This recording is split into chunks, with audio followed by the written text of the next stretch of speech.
आज बात करेंगे उत्तर प्रदेश के संत कबीर नगर की, जहां हाल ही में एक ऐसी घटना हुई है जिसने ना सबका ध्यान अपनी तरफ खींच लिया है। हुआ ये है कि एक मदरसे को गिरा दिया गया है, लेकिन कहानी सिर्फ इतनी नहीं है। इसके पीछे की जो कहानी है वो काफी पेचीदा है।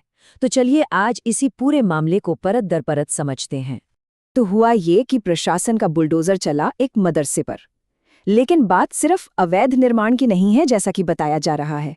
इस मदरसे को जिसने बनवाया उसके ऊपर कुछ बहुत ही गंभीर आरोप लगे हैं, और बस यहीं से ये पूरी कहानी और भी ज्यादा उलझ जाती है।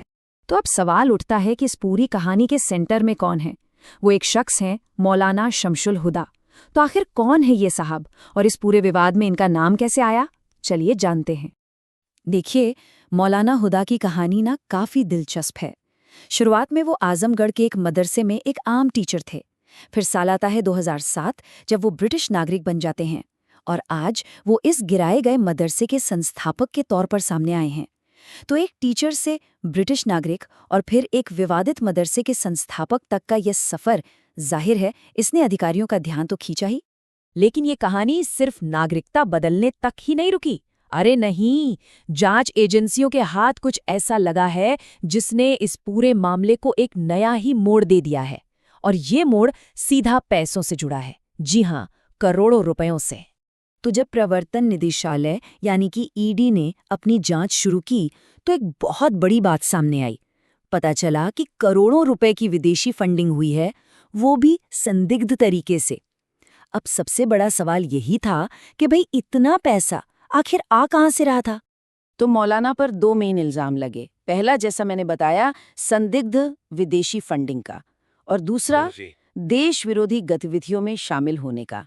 अब देखिए, ये आरोप कोई छोटे मोटे नहीं है, ये बहुत ज्यादा गंभीर हैं, और इसी वजह से देश की बड़ी बड़ी जांच एजेंसियां इस केस में कूद पड़ी। तो इस जांच में दो बड़ी एजेंसियां शामिल हैं। एक तरफ है एंटी टेररिज्म स्क्वाड यानी एटीएस। एटीएस ने ही मौलाना के खिलाफ सबसे पहले केस दर्ज किया, और दूसरी तरफ है ईडी यानी प्रवर्तन निदेशालय। ईडी का काम है पैसों के लेन देन पर नजर रखना। तो वो ये पता लगा रही है कि ये जो करोड़ों रुपए आए वो कहाँ से आए, कैसे आए और कहाँ कहाँ गए। मतलब पूरे मनी लॉन्ड्रिंग के एंगल की जांच ईडी कर रही है। ठीक है, तो एक तरफ तो ये सारी गंभीर जांचें चल रही थी, एटीएस, ईडी सब लगे हुए थे। लेकिन फिर सवाल ये उठता है कि प्रशासन ने बुलडोजर क्यों चलाया? मतलब उन्होंने ऑफिशियली क्या वजह बताई? तो देखिए, प्रशासन ने ना इन सब जांचों से अलग एक सीधा साधा कारण बताया। उनका कहना था कि ये जो मदरसा बना था वो अवैध था। क्यों? क्योंकि इसका नक्शा पास नहीं करवाया गया था। तो तकनीकी तौर पर इसे गिराने की वजह यही बताई गई, अवैध निर्माण। तो इस पूरी कार्रवाई से अधिकारियों ने एक बहुत सख्त मैसेज तो दे दिया है, लेकिन ये मामला अपने पीछे कुछ बहुत जरूरी सवाल भी छोड़ गया है, जिनके जवाब मिलना अभी बाकी है। और सबसे बड़ा सवाल वो अभी चस का तस है कि ये करोड़ों रुपए पाए कहाँ से, और इससे भी जरूरी कि इन पैसों का इस्तेमाल कहाँ होना था। हमारी जो सुरक्षा एजेंसियां हैं वो अभी भी इन्हीं सवालों के जवाब तलाश रही हैं।